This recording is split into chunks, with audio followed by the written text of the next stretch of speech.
Saudações, amigos portugueses.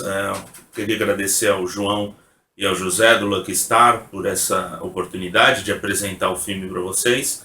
Esse filme é Cleópatra, né, de 1934, a versão do Cecil B. DeMille. É minha versão preferida e é de uns diretores subestimados do cinema americano. Eu acho que o texto que o João Bernardo da Costa fez para as folhas da Cinemateca já dá bem conta desse problema Cecil B. DeMille dentro do imaginário do cinema americano dos anos 30, 20 e 30 principalmente. Mas sobretudo Cleópatra está dentro de uma década que eu considero muito importante para a evolução do cinema, e é uma década que tende a ser também subestimada, é uma década que normalmente não é muito considerada pelos historiadores, mas é uma década importantíssima porque é possível identificar uma série de experimentos que vem lá do cinema de vanguarda, que vem do cinema mais moderno e mais inquietante, feito nos anos 20, do cinema europeu, das vanguardas soviética, vanguarda francesa.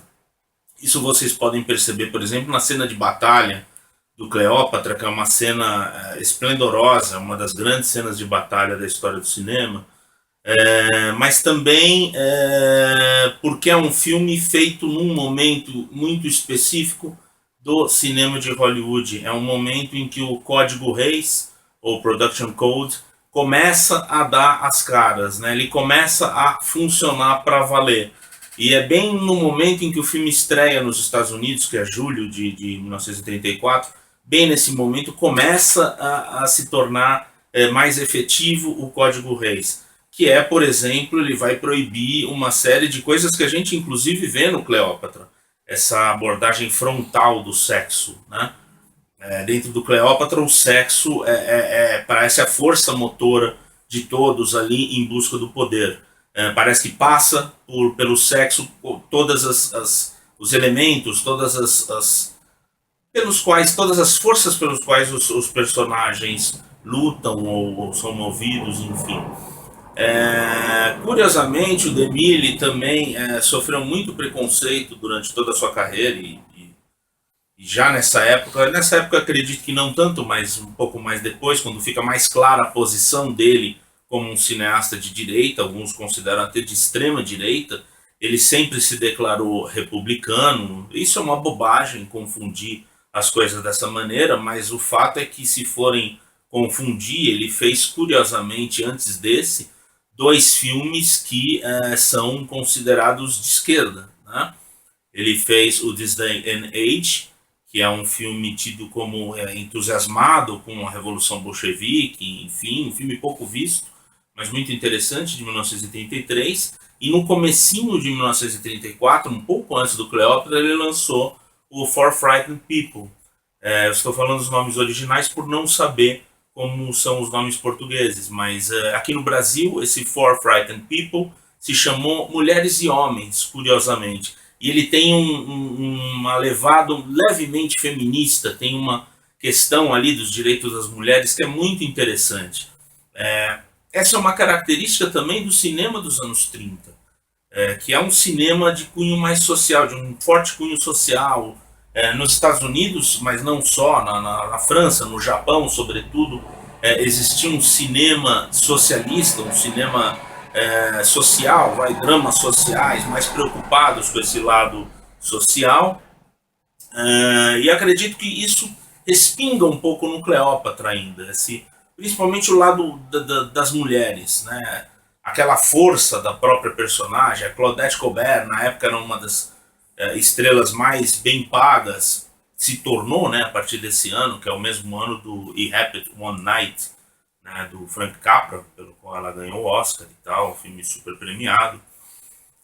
Mas o Cleópatra, o importante também é notar como o Cleópatra concentra as principais forças do cinema do Cecil B. DeMille, que seriam mais notáveis, talvez mais bem notadas, talvez no Sansão e Dalila e no Os Dez Mandamentos, né, a segunda versão dos Dez Mandamentos, mas já é bem notada aí nesse filme, no Sign of the Cross, né, que é o filme seguinte. Aqui a pausa caiu, mas vamos deixar um pouquinho mais, uma legenda aí que não é a legenda brasileira, mas enfim.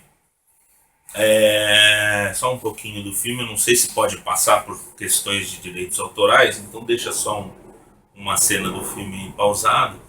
Mas é um filme que exemplifica bem, a meu ver, esse lado do DeMille pelo drama histórico, pelo épico, né, de proporções grandiosas, que ele já fazia e vem fazer depois com mais frequência. O filme seguinte é As Cruzadas, e depois ele faria o Sansão e Dalila, depois os Dez Mandamentos, como eu já falei. E tem uma noção de mise-en-scène que ele aperfeiçoa justamente nesse período aí, final dos anos 20, começo dos anos 30.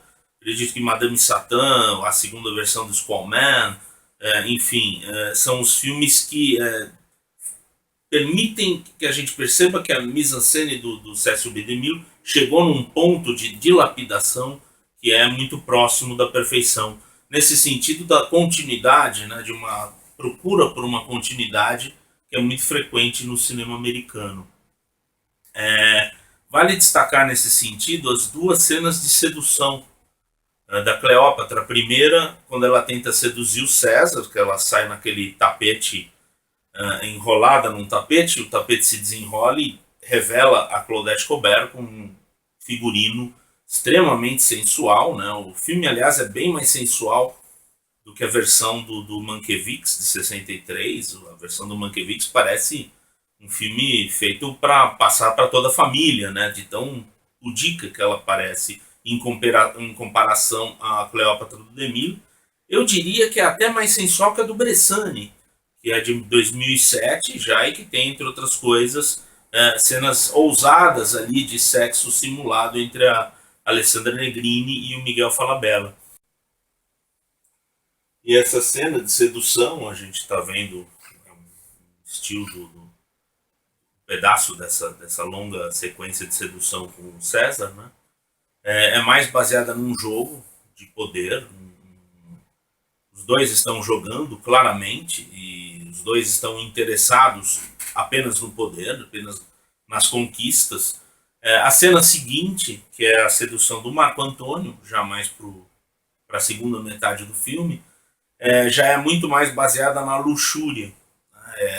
É a Cleópatra mostrando como conquistar um homem a partir do jogo sexual mesmo. Aquelas mulheres são pescadas de um tanque e saem distribuindo joias em ostras, enfim, pérolas, né? As pérolas, e o Marco Antônio fica seduzido realmente por aquilo. Ele chega todo durão e começa a se deixar seduzir.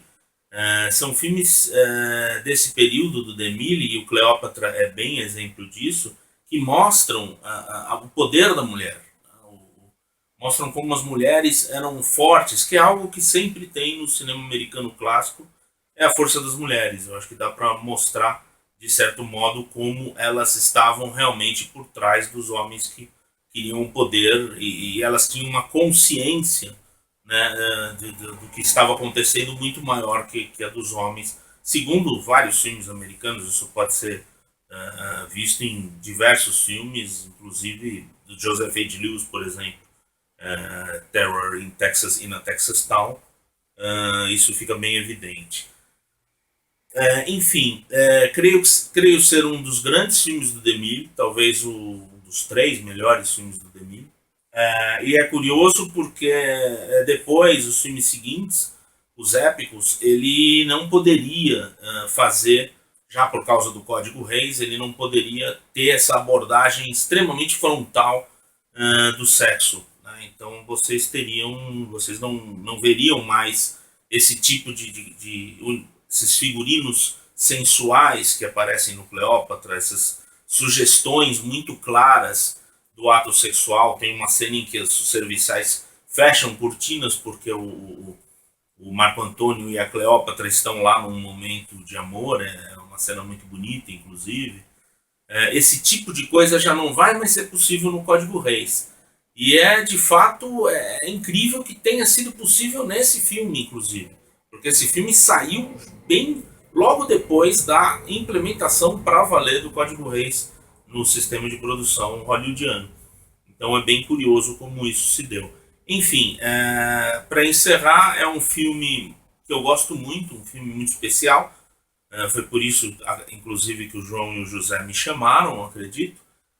E é um filme onde a gente percebe, talvez seja o filme junto com o Sign of the Cross, que é de 2 anos antes, de 1932, são os filmes que dá para perceber esse pendor do Cecil B. DeMille para grandes dramas, dramas de proporções épicas e de grandes cenários e tal, e também com uma mise-en-scène esplendorosa e muito próxima da perfeição realmente nessa busca por uma continuidade espacial e temporal.